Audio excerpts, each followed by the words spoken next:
Sometime in the second week of March, the state governments across the country began shutting down schools and colleges temporarily as a measure to contain the spread of the novel coronavirus. But it's been months and there is no certainty about their reopening. About 1.3 to 1.5 billion students and youths across the planet have been affected. These nationwide closures are impacting over 72% of the world's student population. Alone in India, about 320 million students have been affected by this pandemic. The structure of schooling, learning, and the assessment methodologies were the first to be affected by these closures. Ecosystem had to make a hasty transition as we had to shift the classroom from a physical to a remote learning location, which are the homes of our students and teachers. And all our experiments with technology in education have not prepared us for this shift. And that's because we never felt the need to make digital platforms a mandatory part of our teaching process. So mainly the integration of technology or the digital in education happened for the back room, not for the classroom. Teachers were never comfortable with digital or blended approaches. Many thought it was a waste of time. And to be fair to them, they were not exposed to the best of pedagogy or content to justify this as a viable learning approach.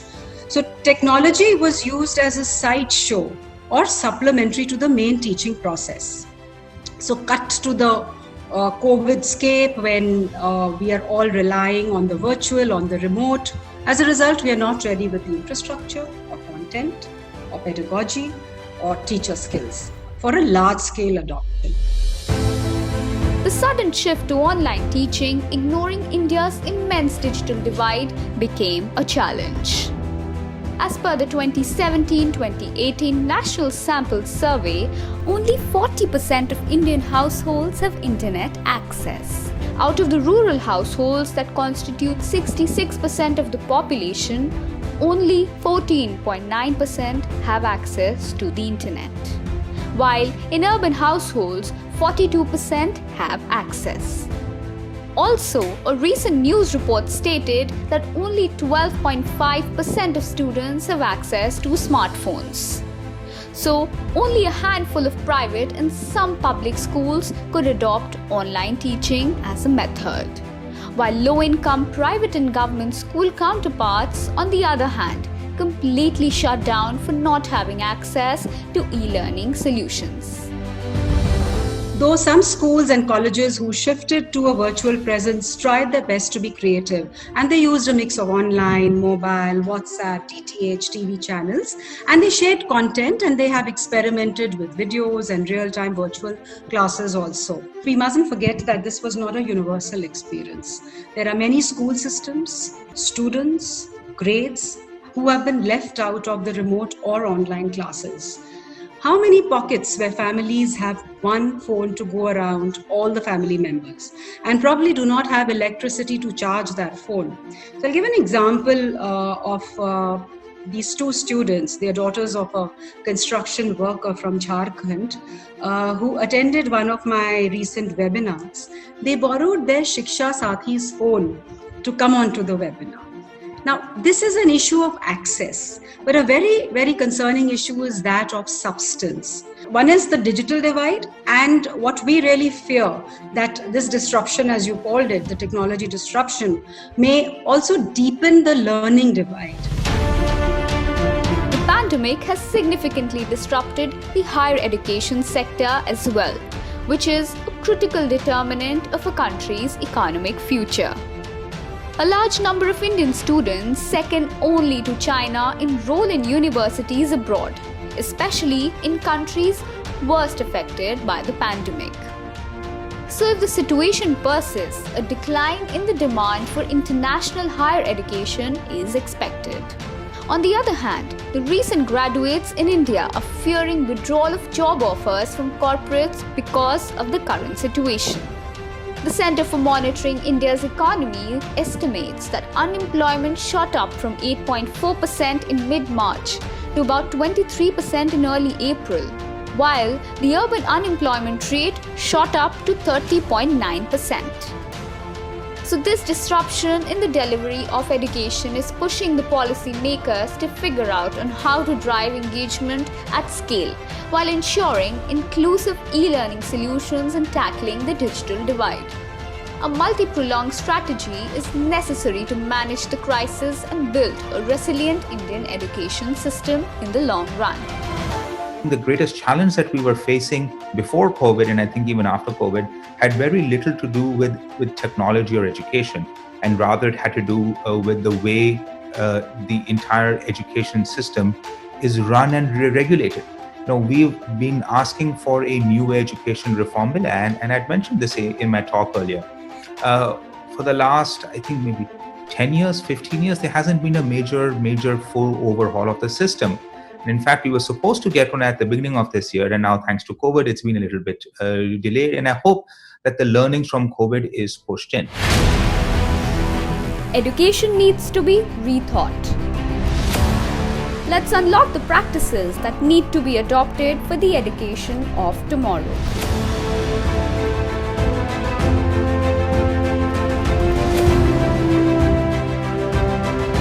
The COVID-19 pandemic has compelled institutions to suddenly harness and utilize the suite of available technological tools to create content for remote learning for students. However, the major challenge in EdTech reforms will be the seamless integration of technology in the present Indian education system, which is the most diverse and largest in the world, with more than 15 lakh schools and 50,000 higher education institutions. However, technology in education alone will not be the enabler. Change is on the way, but those in pivotal positions will have to ensure that its benefits percolate to the benefits of all. COVID-19 gave us a very, a quick, meaningful problem. Guess what? You can't have physical classes anymore. And that has spurred a huge number of technological innovations. I know certain companies like Zoom have really stepped up and delivered value, but also anything from, example, learning management systems, at-home exam systems, all of those have really come up. But I think the greatest mistake that education disruptors, and including us maybe 10, 15 years ago, were trying to do, we thought technology would solve everything. So for me, technology is an absolute essential part of any ecosystem. But especially in education, it has to be brought in service of solving a real problem. And often it's not the education system or the wonderful conversations we have about curriculum and pedagogy and how to better teach our students, but it's a technology regulatory interface that really needs to be solved.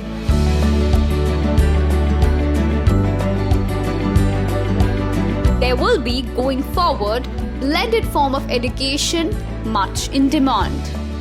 We will see the emergence of top-of-the-line masterclass formats taught by best in domain in every field, digitally delivered. We may never become 100% online in the field of education, at least for many subjects which need lab work, project work, studio work, like we have a faculty of architecture. So these things, we don't have the solutions yet. But for everything else, I think a lot of things can be done online, and that will be the future of the world. So we will have to find some ways to make it viable. And in places where internet connectivity or bandwidth is an issue, cable networks are available to us, direct to home, DTH. We have to see how we can leverage that. So, radio is available today. Radio reaches every corner of the country. Even normal television, Doordarshan reaches every corner of the country. So we will have to become innovative to see, especially for universities, even if we don't become 100% online ever, I think blended education is here to stay.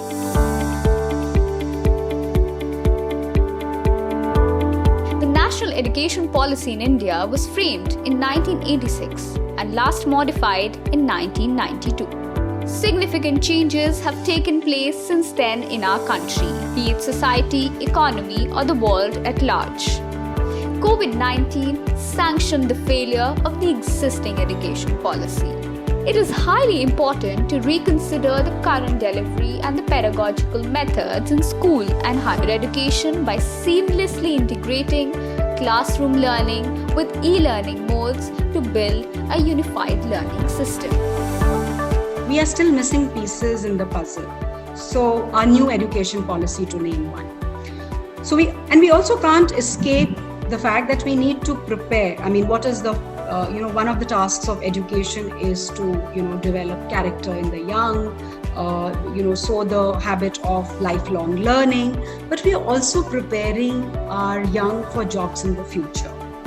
And some weak areas of our workforce that we've seen over the last decade are competencies, thinking skills, research skills, original thinking and creativity.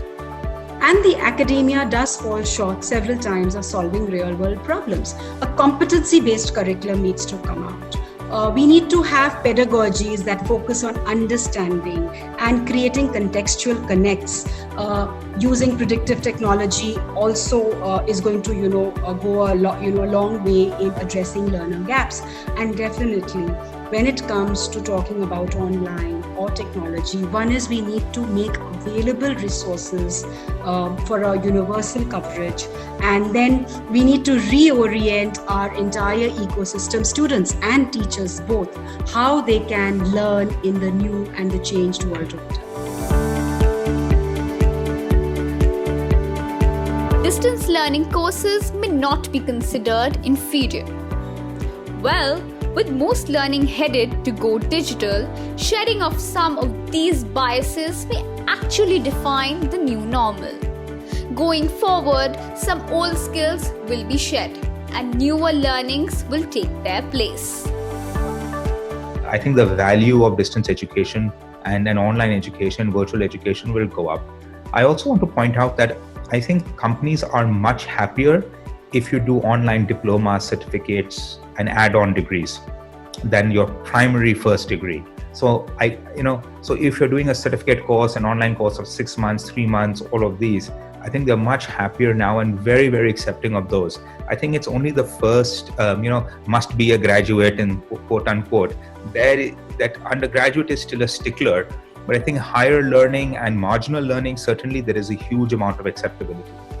But I hope you're right. I hope the government starts to recognize this and starts to say, look, even in their own hiring, even in their own thing, they're not going to discriminate against, virtual blended online distance education. Teacher versus learning will need figuring. Oscar Wilde once said, "Education is an admirable thing, but it is well to remember from time to time that nothing that is worth learning can be taught." Going forward, the role of the teacher will get redefined. With the sudden turn to adopt technology, we will need to redefine the role of the teacher in the classroom of tomorrow. To stay with times ahead, reskilling and upskilling is imperative, especially in a pandemic-like situation. In education too, reskilling and upskilling programs will be a compulsion, not only for teachers but students and parents as well. Upskilling and reskilling. So suppose, I'm a teacher and till today I was teaching in a classroom. The skills I needed were totally different. I needed to, maybe speak loudly, my body language, the way I stood, the way I used the board, all of those things, the way I physically interacted with the students, all of those matter. Now suddenly I'm going to be online and suddenly I have no physical control over the classroom. So the skills that I need are something totally different. So there the upskilling is important. Needless to say, the pandemic has transformed the centuries-old chalk talk teaching model to one driven by technology. In this time of crisis, a well-rounded and effective educational practice is what is needed for the capacity building of young minds. It will develop skills that will drive their employability, productivity, health, and well-being in the decades to come and ensuring the overall progress of the nation.